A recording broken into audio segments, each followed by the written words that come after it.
All right, we've all seen the movies. We have. We've all seen the hero, grab a shotgun, jump in a muscle car, and just survive. But let's be honest, that's a fantasy. That's a script that's designed to get you killed, or at least get a really bad movie review. The reality? The reality is gridlock. It's panic. It's confusion. It's running out of water on day 2. Today, we're not talking about a Hollywood plan. We're talking about my plan. A real, practical, and, let's face it, a boring plan for how I would actually survive the end of the world. Because in this scenario, the boring guy, that's the one who lives. But before we dig in, let's start with this simple question. You have 60 seconds to grab one weapon from your house. No guns. What you pick? A kitchen knife? A baseball bat? A frying pan? Let me know your practical choice in the comments below. All right, first things first. We got to define the enemy. We're not talking about the 7 levels of crazy fast wall-climbing, acid-spitting monsters. Not today. We're talking about the classics, the slow walkers, the shambors, the Romero style. They're dumb, they're slow, but they are relentless. And their only real strength is in their numbers. So the clock starts now. Chapter 1, the golden hour, the first 60 minutes. The text message is real, the sirens are starting, chaos is kicking off. The first thing I'm doing, I'm not running, I'm not grabbing a machete. The very first, most important thing I'm doing is walking calmly to my bathroom and turning on the faucet. Yeah, the bathtub. I'm filling my bathtub.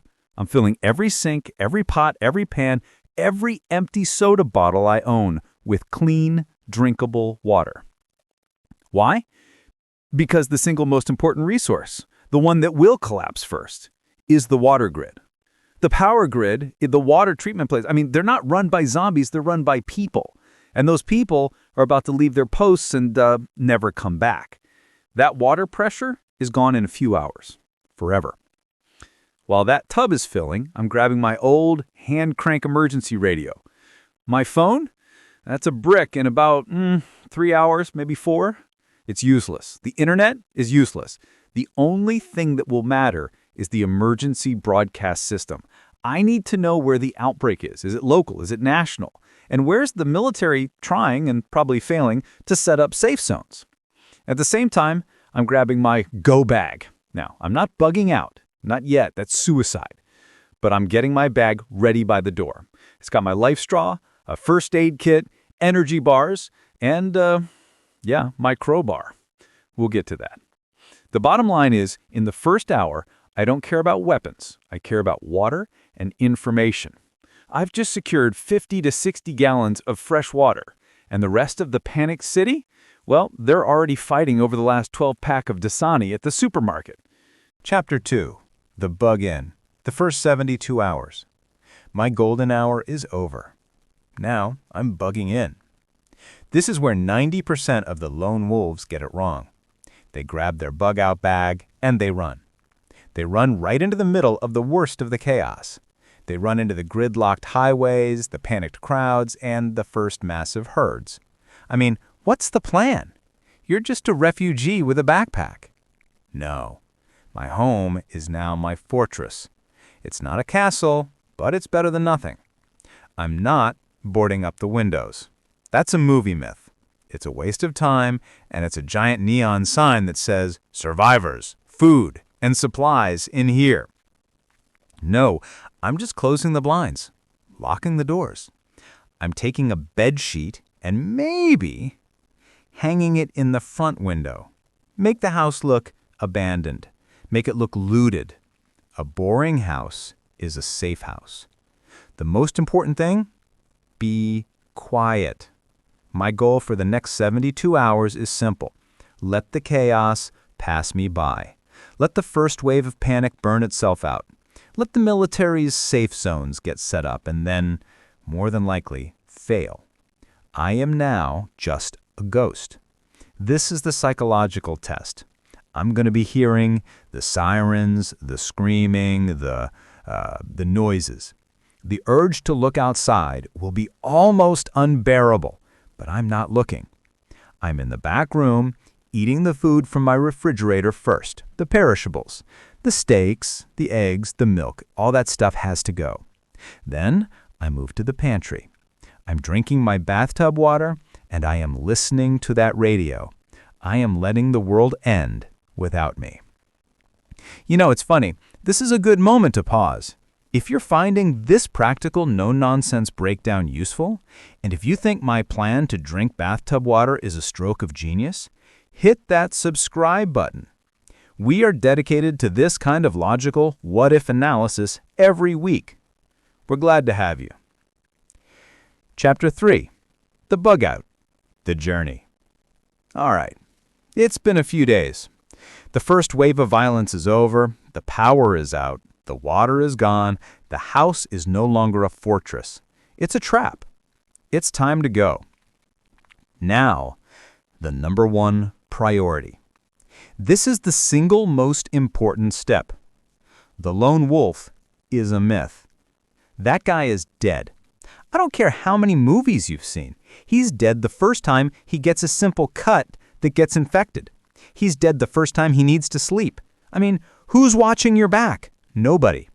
My entire plan, the only plan that works, is to have a small, trusted team. My family, a few close friends I trust with my life. You can't be a scout, a guard, a medic, and a scavenger all at once. It's impossible. So our team is assembled. What are we taking? That giant RV from the movies? Absolutely not. That's a gas-guzzling, high-profile death trap. It's a rolling buffet. It screams, I have food and medicine to every other survivor, and they're the real threat.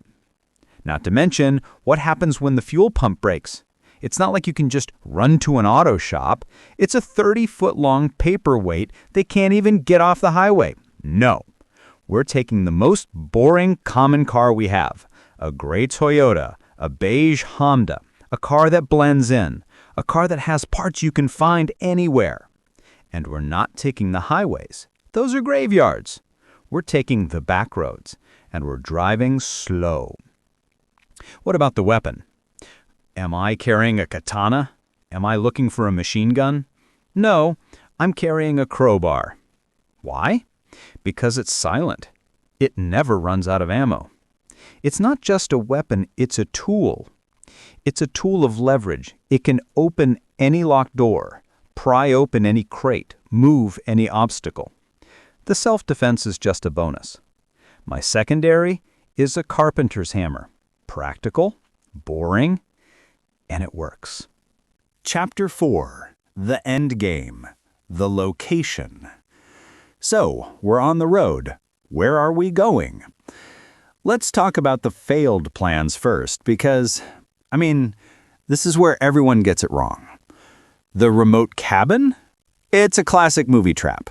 You're isolated, you have no escape routes, and that chimney smoke from your fire? That's just a giant, I'm alive and have supplies sign for a 20-mile radius. You're not going to be fighting zombies, you're going to be fighting other people. The shopping mall? A death trap. It's a box with 1,000 glass entrances, and let's be honest, it's the first place every other unoriginal survivor is going to go. It's a resource war waiting to happen. An island. A great idea, until you realize you've just trapped yourself in a prison. You've just limited your own ability to scavenge. What happens when the island's resources run out in 6 months? You're done. Now, the real location, the only smart move, is to find a place that's already working. The real survivors won't be the rich ones in the cities. They'll be the poorer, rural, self-sufficient communities. My final destination? I'm heading for a small rural town with 3 key resources. Low population, less people, less problems. It's that simple. Fresh water. A town on a major river, or, even better, a town that still uses manual well pumps. That's water that never turns off. And farming. A place that is already self-sufficient in food. A place that knows how to grow, harvest, and preserve food. My goal isn't to be a king. My goal is to join a community. I'm bringing skills, I'm bringing my team, and I'm ready to work. Because in this new world, a doctor, a carpenter, and a farmer are more valuable than a billionaire stockbroker. Chapter 5. The Human Element. The Real Threat. But what if you find that perfect town, that perfect little farm, and it's already got people? This is the real end game. The zombies, they're just the new weather. They're a predictable, dumb, slow-moving disaster. The real, unpredictable threat? It's other humans. This is the final failure of the lone wolf myth. Let's say you're alone and you find a group. How do you trust them? And more importantly, why should they trust you? You're just another mouth to feed or a threat to their resources. The truth is, the most dangerous part of the apocalypse isn't the dead, it's the living. It's the desperate, the paranoid, and the power-hungry. Your own group could collapse from infighting long before a zombie ever gets over the wall. This is why my plan isn't about a place, it's about a team. It's about finding a small group of skilled, trustworthy people before it all goes down. Because a community of 5 people who trust each other will always outlive a lone wolf with a basement full of guns. Always. So, that's my plan. It's not heroic. It's not exciting. It's kind of boring. I'm filling a bathtub, being quiet, grabbing a crowbar, and looking for a farm. But that's the point. The apocalypse isn't a movie. It's a logistics problem. And the chill, practical plan is the one that's going to work. We've just analyzed my plan for the apocalypse. But what about your plan? You've got the bug-out bag. You've got that remote cabin picked out on a map. You think you're ready, right? Well, what if that entire plan is wrong?